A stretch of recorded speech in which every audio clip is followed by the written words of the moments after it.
ሚካኤል ድረስልኝ ብላችሁ ስትጠሩት ገና ሚካኤል ብላችሁ ተናግራችሁ ሳትጨርሱ መልአኩ አጠገባችሁ ነው ያለው።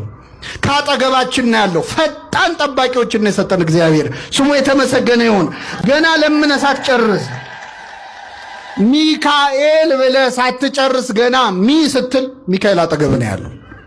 ከዚህ መሃል እኔ ወገን የለኝም አባት እናት ወንድም እህት የለኝም ብሎ የሚያዝን ካለ ኧረ ብዙ ናቸው ዘመዶችህ፣ ኧረ ብዙ ናቸው ወንድሞችሽ እህቶችሽ።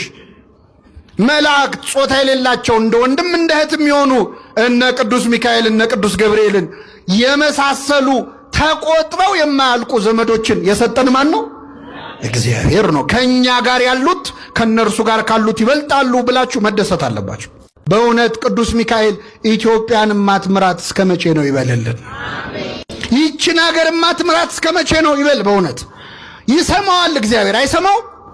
ሰይጣን ክፉ ሆኖ ለምኖ ከተሰማ ሚካኤል ደግ ሆኖ ለምኖ እንዴት አይሰማም? ግን ሰዎች ያም ሰይጣን ፈተነኝ ይሄም ሰይጣን ፈተነኝ ሲባል እንዴ ሰይጣን በሁሉ የሞላ ነው እንዴ አይሉም። ሚካኤል ረዳኝ ስትሉ ግን ደማቸው ይፈላል።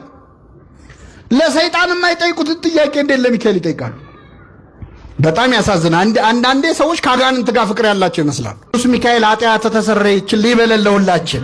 አይገርማችሁም? በእውነት ገና ተናግሮ ሳይጨርስ እኮ ነው ኃጢአተኛ ነኝ ብሎ ሳይጨርስ መልአኩ በሮ መጥቶ ኃጢአት ተሰረየችልኝ። እንደዚህ አይነት ፈጣን ጠባቂዎች ስለሰጠን ስሙ የተመሰገነ ይሁን። እኔ መላእክትን የሚጠሉ ሰዎች በእውነት ልቡና አይስጣቸው። ምክንያቱም መላእክት የሌሉበት ክርስትና የለም። አሁን ሞባይላችሁ ቢጠፋ እግዚአብሔር ሰጠ እግዚአብሔር ነሳ ትላላችሁ? ሚካኤል እጅ እኮ ነው ጉድ የሆንኩት ነው የምንለው አይደለ? ምን ነው ምን አረኩ ነው የምንለው እኮ። ኢዮብ ግን ሀብት ንብረት ሁሉ በአንድ ቀን ወድሞ እግዚአብሔር ሰጠ እግዚአብሔር ነሳ። እኔ በጣም ማዝነው በእውነት ሰዎች ለሚካኤል ሲሆን የሚያነሱትን ጥያቄ ለሰይጣን ሲሆን አያነሱ። መላእክትን ጠልታ አይሆንም ያለነሱ። እግዚአብሔር ቢፈቅድልህ ደግሞ ወደ እግዚአብሔር መንግስት ስትሄድ ከነማን ጋር ነው የምትኖረው? አሁን እዚህ ምድር ላይ ሚካኤል ሲባል ደስ የማይለው ሰው ሰማይ ቤት ሄዶ ከማጋ ሊኖር ነው ወይስ እዛም ለብቻ አዳራሽ መስራት ይቻላል? አይቻልም። እግዚአብሔር ልቡን አይስጣቸው። አሁን ያለነው ከመላእክት ጋር ነው። ደስ ይበላችሁ ምእመናን። አብረውን ያሉት ወታደር አይደለም የከበበን። ቅዱስ ሚካኤል በክንፉ እንደጋረዳችሁ ብታውቁት ከዚህ ግቢ አትወጡም ነበር። አሁን ያለነው ከመላእክት ጋር ነው። ደስ ይበላችሁ ምእመናን። አብረውን ያሉት አሁን ምእመናን እውነት ለመናገር እዚህ ጉባኤ ላይ እየተማርን እያለ አያድርገውና ሰዎች ስለት ሰይፍ ይዘው ዙሪያችንን ቢከቡን አይዟችሁ ከኛ ጋር ያሉት ከነርሱ ጋር ካሉት ይበልጣሉ ብላችሁ ቁጭ ትላላችሁ? እኔም ካልኩ ነው። እኔም ጉባኤ ብለው ጠርተው ነው ምንም የማውቀው ነገር የለም ብዬ ቀድሜም ሮጠው ነው ሊሆን ይችላል። ፈተና ሲመጣ እኮ ነው የሰው ክርስትና የሚታወቀው አይደለ? አዎ እግዚአብሔር ከአቅማችን በላይ ከመፈተን ይሰውረን። አሁን ዙሪያችሁ ያሉትን መላእክት ብታዩአቸው በእውነት እዚህ ያላችሁ ምእመናን አጠገባችሁ ያሉትን መላእክት ብዛት ብታዩ ከዚህ ግቢ በዘበኛ አትወጡም ነበር። እችን ቃል እንዳትረሱ። ሚካኤልን የምናከብረው መልአክ ስለሆነ ሳይሆን የማን መልአክ ስለሆነ ነው? የእግዚአብሔር መልአክ ስለሆነ። የኔ ሚካኤል ልትሉ ትችላላችሁ፣ የኔ ገብርኤል ልትሉ ትችላላችሁ።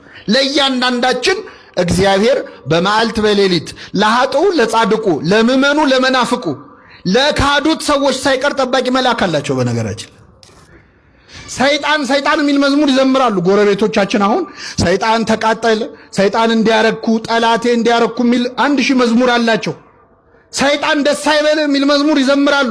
ሚካኤል ደስ ይበል ሲባል ግን ይናደዳሉ። ሰይጣን ከኔ ዞር በል የሚል መዝሙር አላቸው። ናና ሚካኤል ናና ተብሎ ሲዘምር ለምን ይናደዳሉ? ሚካኤል ወደ ሁላችን ይምጣልን። ምእመናን አመስግኑት ቅዱስ ሚካኤል። ስለዚህ መጽሐፍ ቅዱስ በምንለው መጽሐፍ ውስጥ ከኦሪት ዘፍጥረት እስከ ዮሐንስ ራእይ ካነበባችሁ ከመጽሐፈ አስቴርና ከትንቢተ ሐጌ በስተቀር መላእክት የሌሉበት መጽሐፍ የለም። ኃይል የእግዚአብሔር ነው ማዳን የእግዚአብሔር። አልሰማችሁ? ብዙ ሰዎች እኔ ፌደራል ፖሊስ ሳይሆን ነው ይሄን መዝሙር የሚዘምሩት። እኔ ለምን እንደሆነ አላውቅም። ኃይል የእግዚአብሔር ነው የሚሉት ፖሊስ ሳይሆን ነው። እስቲ በሉ ኃይል የእግዚአብሔር ነው፣ ማዳን የእግዚአብሔር ነው። ምን ማለት ነው? በራሱ ማዳን የሚችል ማን ብቻ ነው? እግዚአብሔር ብቻ። በሚኖረን ቀሪ ጊዜ በመዝሙረ ዳዊት መዝሙር 33 ከቁጥር 7 ላይ በሚገኝ የመጽሐፍ ቅዱስ ኃይለ ቃል መነሻነት የእግዚአብሔርን ቃል እንማራለን። የትምህርታችን ርዕስ የሚሆነው የእግዚአብሔር መልአክ በሚፈሩት ሰዎች ዙሪያ ይሰፍራል ያድናቸውማል። እግዚአብሔር ቸር እንደሆነ ቅመሱ እዩም በማለት ነቢየ እግዚአብሔር ዳዊት የተናገረው ቃል ነው። በዚህ ቃል ተነስተን እንማራለን። እስኪ ከኔ ጋር በሉ፣ የእግዚአብሔር መልአክ በሚፈሩት ሰዎች ዙሪያ ይሰፍራል ያድናቸውማል። በዚህ ቃል ተነስተን እንማራለን። ለአባቶቻችን ለነቢያት፣ ለአባቶቻችን ለሐዋርያት፣ ለአባቶቻችን ለሐዋርያውያን አበው፣ ለሊቃውንት በጉባኤያቸው ተገኝቶ ምስጢሩን ጥበቡን ገልጦ ያስተማረ አምላካችን እኛንም በቸርነቱ የሚረባንን የሚጠቅመንን ነገር እንዲያስተምረን እንዲመክረን የእርሱ ቅዱስ ፈቃድ ይሁንልን። ነቢየ እግዚአብሔር ዳዊት በ33ኛው መዝሙሩ ላይ የእግዚአብሔር መልአክ በሚፈሩት ሰዎች ዙሪያ ይሰፍራል፣ ምን ይላቸዋል አለ? ያድናቸዋል አለ። ነቢየ እግዚአብሔር ዳዊት የእግዚአብሔር መልአክ በሚፈሩት ሰዎች ዙሪያ ይሰፍራል ያድናቸውማል በሚለው አረፍተ ነገሩ ስለ ቅዱሳን መላእክት ዛሬ በታላቅ ክብር ስናከብረው ከዋዜማ ጀምሮ እስከ ነገ ድረስ የምናሳልፈውን ሊቀ መላእክት ቅዱስ ሚካኤልን ጨምሮ በአጠቃላይ ቅዱሳን መላእክትን በሚመለከት ጥልቅ ምስጢር ያለው አጭር ቃል ግን ምስጢሩ ብዙ የሆነ ቃል ተናግሯል። የእግዚአብሔር መልአክ በሚፈሩት ሰዎች ዙሪያ ይሰፍራል፣ ምን ይላቸዋል አለ? ያድናቸዋል። የማን መልአክ? ምዕመናን እኛ ሚካኤልን፣ ገብርኤልን፣ መላእክትን በአጠቃላይ እናከብራቸዋለን። የምናከብራቸው ግን መላእክት ስለሆኑ አይደለም። የማን መላእክት ስለሆኑ ነው? አዎ ሚካኤልን፣ ገብርኤልን፣ ኡራኤልን ሌሎቹም መላእክት ሁሉ በተፈጥሯቸው መላእክት ስለሆኑ አይደለም የምናከብራቸው። የማን መላእክት በመሆናቸው ነው። መላእክት ሆነው የእግዚአብሔር ያልሆኑ አሉ የሉም? ሰይጣንና ሰራዊቱ በተፈጥሯቸው ምንድን ናቸው? ናቸው አይደሉም? እናንተ ርጉማን ከኔ ወግዱ፣ ለሰይጣንና ለመላእክቱ ወደ ተዘጋጀ ወደ ዘላለም እሳት ሂዱ ይላል። ለሰይጣንና ለምኑ? በተፈጥሯቸው አጋንንትም መላእክት ናቸው። ከኔ ጋር ናቸው። አሁን አንዳንድ ሰው ምን ነው እግዚአብሔር እንደው ሳይቸግረው ምን አለ እንደው ሰይጣንን ባይፈጥረው ኖሮ የሚል ሰው አለ ብላችሁ አታውቁም? እንደው እግዚአብሔር ሰይጣንን ምን ነው ባልፈጠረው። እኔ ዛሬ ልነግራችሁ ነው፣ እግዚአብሔር ሰይጣንን አልፈጠረው።